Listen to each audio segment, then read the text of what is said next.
Hello viewers, once again I am welcoming you to our YouTube channel Kavalens Competitive Academy.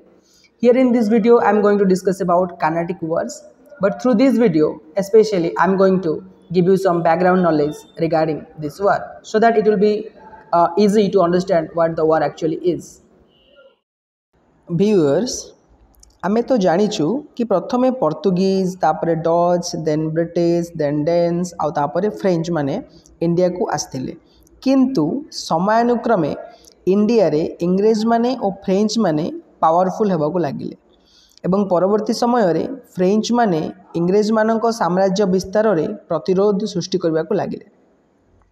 India रे French आउ British मानकर rivalry सुदूर Europe रे होइतिबा war of Austrian succession रु आरंभ होइतिला।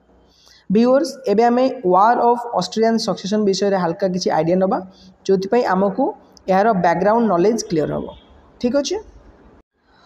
अच्छा व्यूअर्स, एबे आमे जानिबा कॉज ऑफ ऑस्ट्रियन सक्सेशन।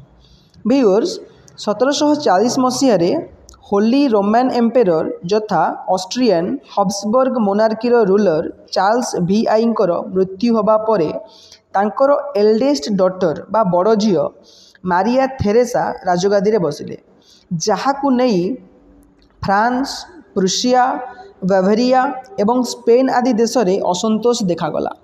फल ताहा धीरे धीरे युद्धर रूप नेला जेउथिरे फ्रेंच ऑस्ट्रिया विरुद्ध रे युद्ध करुथिबा बेले ब्रिटेन ऑस्ट्रिया को support करुथिला।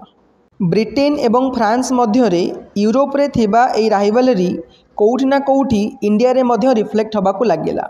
जदियो war of Austrian succession 1748 मसिया रे समाप्त होई जाइथिला, मात्र आंग्लो फ्रेंच राइवलरी इंडिया रे अनेक दिन जाए कंटिन्यू कला। आउ जोथि पई इंडिया रे मुख्यतः फ्रेंच और इंग्रेज माने साउथ इंडिया रे निजर सार्वभौमत्व एवं शक्ति प्रदर्शन निमित्त समयानुक्रमे 3 थर 3टी भयंकर युद्ध रे मुहामुही होइथिले।